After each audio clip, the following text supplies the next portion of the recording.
Bonjour les amis, alors me revoici avec mes joujoux.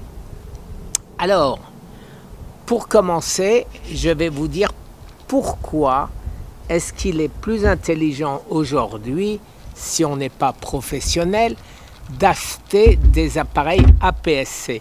D'abord parce qu'ils sont beaucoup plus petits, parce que les optiques sont beaucoup plus petites et qu'en plus de ceci, c'est beaucoup moins cher. Alors les amis, aujourd'hui, il n'y a plus de raison d'acheter des full frame, sauf si vous voulez avoir un blurry background énorme, c'est-à-dire, vous savez, le fond très flou. Alors effectivement, il y a beaucoup de gens qui aiment, mais quand vous avez comme mon jardin, comme on est l'après-midi et c'est de l'autre côté qu'il y a des oiseaux, eh bien, si je filmais de l'autre côté, je ne voudrais pas de blurry background pour que vous puissiez voir les écureuils, les oiseaux, toutes les bestioles qu'il y a dans mon jardin. Alors les amis, je vais vous parler de 3 appareils. Un que je n'ai pas actuellement ici, c'est le XM5. Alors celui-là, il est un peu de la taille de celui-ci. Je vous mettrai une photo. Il n'a pas de viewfinder, c'est-à-dire vous voyez, de viseur. Vous pouvez voir comme ça.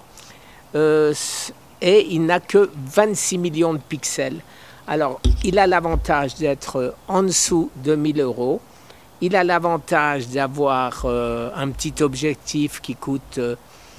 quand on l'achète en kit, il revient à 100 ou 150 €.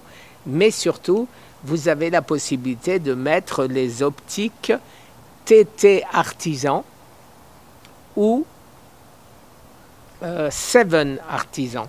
Alors, vous voyez, par exemple, 1.8-35, cette optique coûte 120 $. Le 50 coûte, à 1.8 aussi, ou coûte 120 $. Celui-ci coûte 110 $ et en plus a une bague où vous pouvez choisir votre diaphragme, fermer ou ouvrir votre diaphragme. Donc si vous avez un 26 millions de pixels, ces 3 optiques sont géniales parce que très bon marché, très légère et elles marchent aussi bien en vidéo qu'en photo.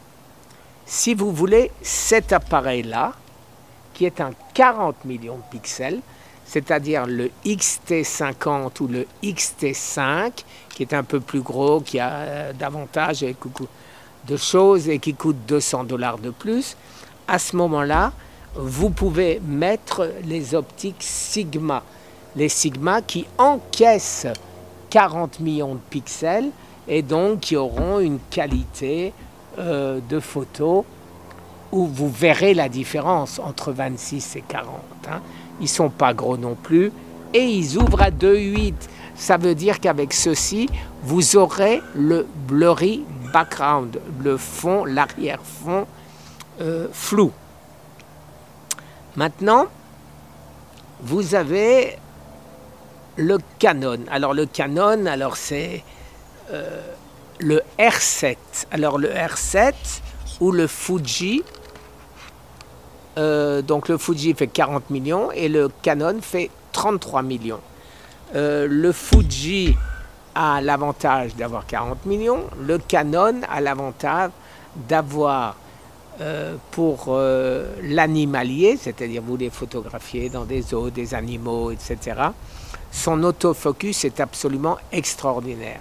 Et en plus, il a des optiques comme ce 100-400, les amis, que vous trouvez aux environs de 500 $, vous vous rendez compte, 100-400, alors que dans des marques, même comme Tamron, même comme Sigma, ça va coûter aux environs de 700-800 $. Et c'est beaucoup plus léger, et je vais vous mettre après des photos que j'ai prises de mon jardin aujourd'hui, et je vais vous mettre ces photos, et vous allez voir. Bien sûr, cet appareil, vous pouvez mettre aussi toutes les petites optiques de TT Artisan, mais qui ne bénéficieront pas des 33 millions de pixels, de cet appareil, mais vous pouvez très bien mettre les Sigma où là la qualité sera, vous verrez la différence avec entre 40 millions de pixels et 26 millions de pixels. Alors les amis, autre chose, pour cet appareil, si vous voulez des optiques qui vont relativement loin, 300 mm, ça fait 450 parce que je vous rappelle que c'est de la PSC.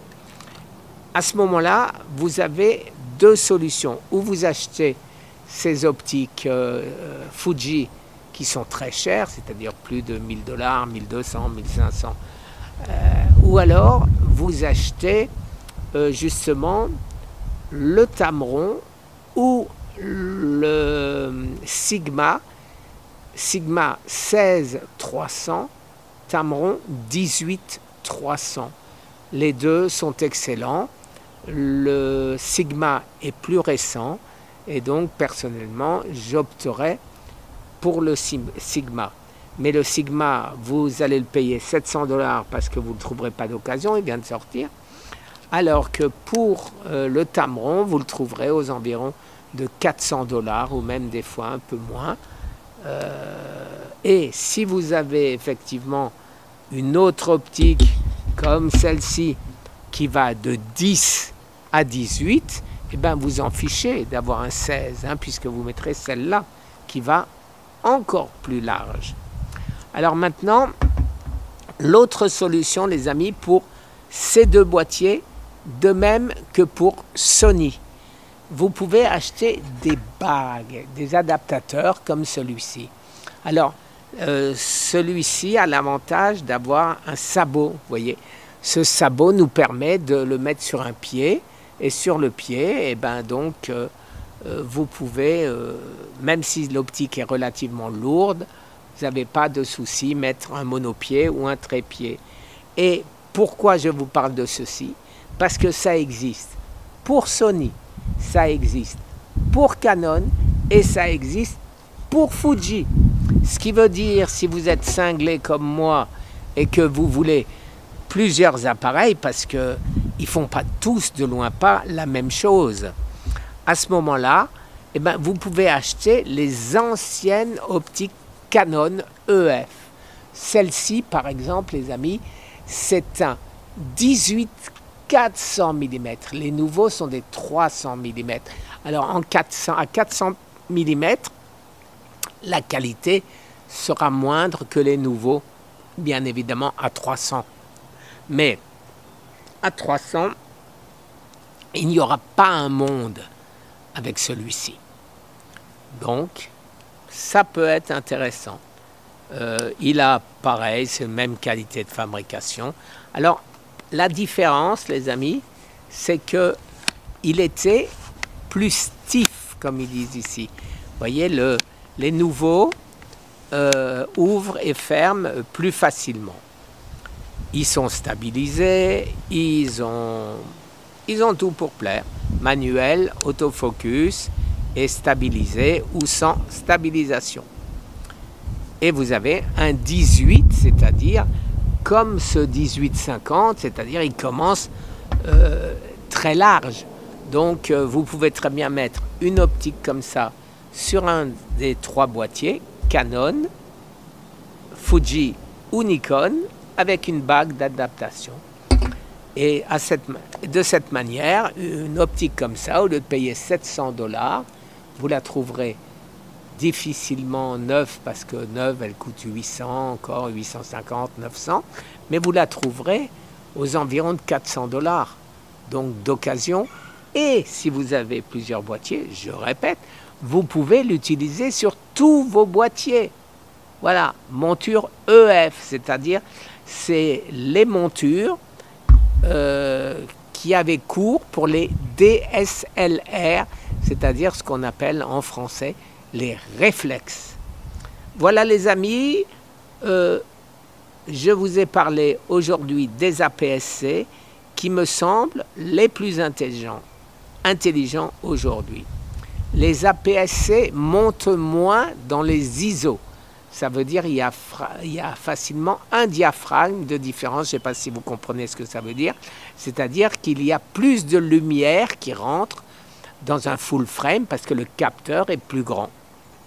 Mais les amis, aujourd'hui, c'est quelque chose qui est beaucoup moins important que ce ne l'était hier.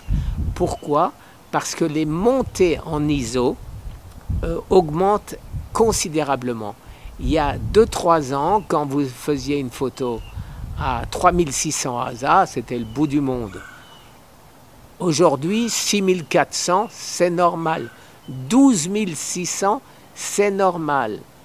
Et aujourd'hui, avec des logiciels français d'ailleurs, comme DxO, qui suppriment le grain, qui améliorent la photo, et vous avez plein d'intelligence artificielle qui le font aussi, vous améliorez votre photo en supprimant tout le grain. Donc le défaut d'un APS-C par rapport à un full frame disparaît. Et pour avoir le même blurry background, qu'est-ce qu'il faut faire? Il suffit de prendre une focale un peu plus importante. Si je prends par exemple le 35 mm, je vais avoir un blurry background moyen. Si je prends ici le 56 mm, derrière moi, ce sera tout flou. Si je prends ici à 400 mm et que je fais une photo, un portrait par exemple, on aura le nez et les oreilles nettes et derrière c'est flou.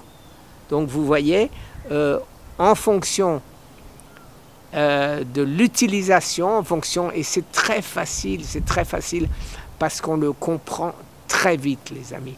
De plus, vous avez des quantités de cours gratuits de photos sur YouTube qui vont vous expliquer tout ça.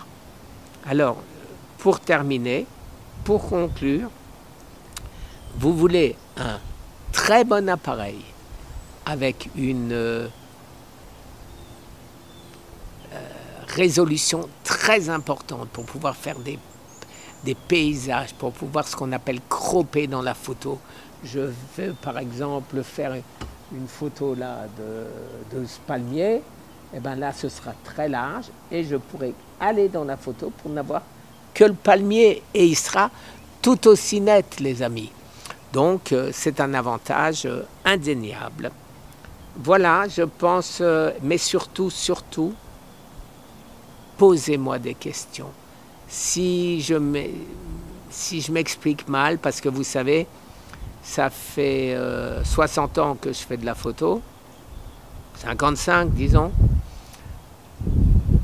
et on parle comme si tout le monde était au courant. Et donc c'est ça que je veux essayer de vous expliquer pour vous donner les informations de la manière la plus simple possible, comme je le fais pour le cancer. Merci les amis, je vous souhaite une excellente journée et à demain. Au revoir.